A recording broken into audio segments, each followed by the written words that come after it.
Dreamforge Studios, in association with 3AM Productions, presents The Last Genesis. Prologue. Part 1. The Accidental Guardian. Chapter 3.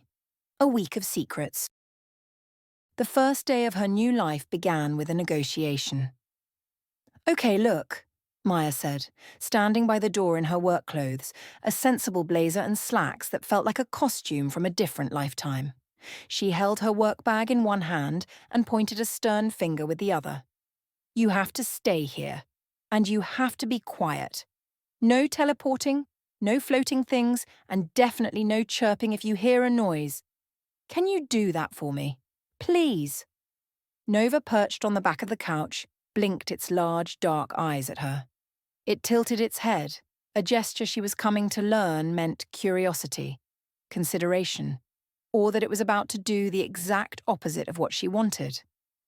It let out a soft trill. "I'm going to take that as a yes," Maya said, her voice lacking conviction. Leaving the apartment felt like leaving a part of herself behind.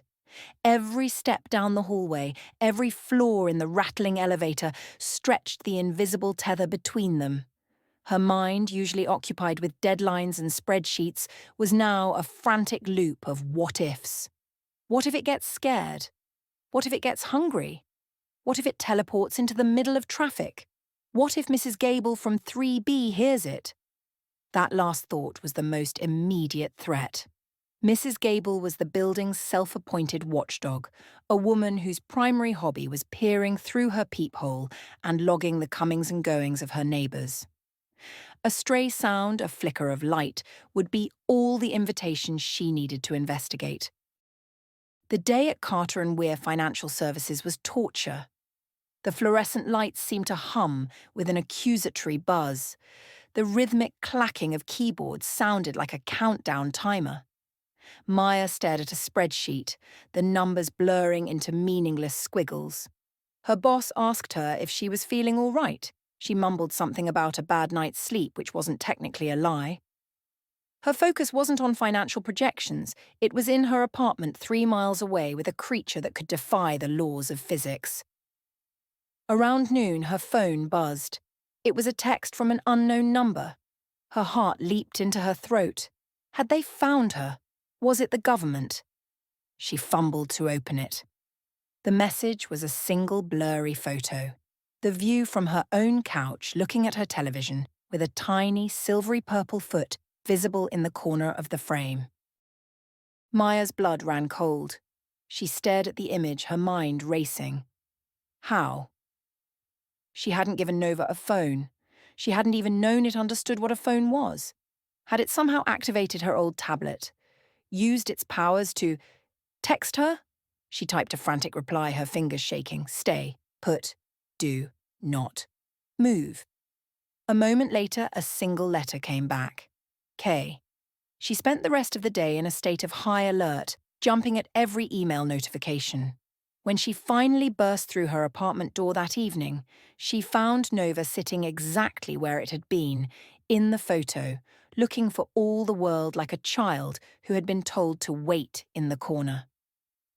The tablet was on the coffee table, dark and inert. Relief washed over her so intensely it made her dizzy. The rest of the week fell into a similar nerve-wracking pattern. Each morning, Maya would give Nova a stern lecture. Each day she would be on edge, half expecting a call from building security, or worse, a text message showing Nova had teleported to the office cafeteria. Each evening she would race home, her heart pounding until she saw it was safe. In the quiet moments, the bond between them deepened. She learned that Nova was fascinated by light, watching for hours as dust motes danced in a sunbeam.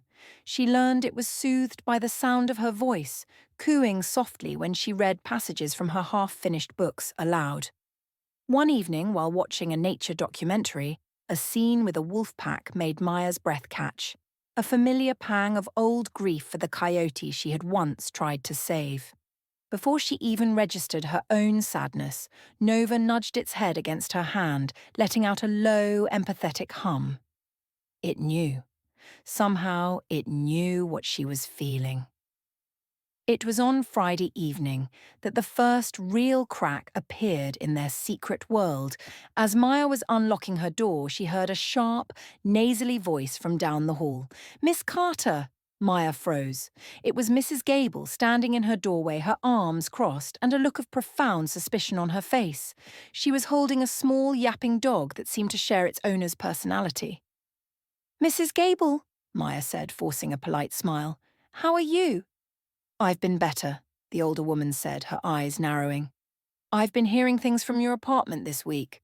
Strange noises, scrabbling sounds, and last night, a bright flash.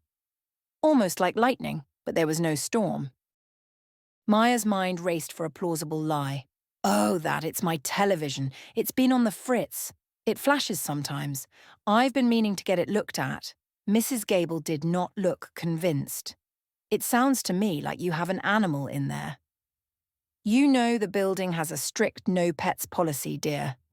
"Except for Winston, of course," she said, patting her dog, who yapped in agreement.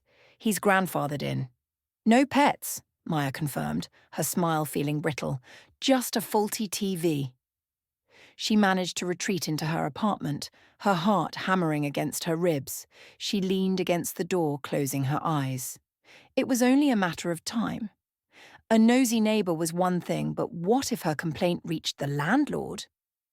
An inspection would be unavoidable. As if sensing her distress, Nova teleported from the couch to her shoulder, nuzzling against her neck.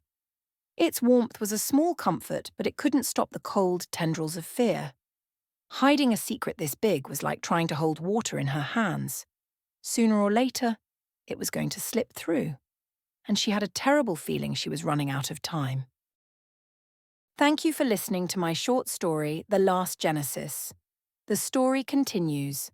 Please like and subscribe to get notified when new episodes are available, and scan the QR code to join our newsletter and get exclusive content.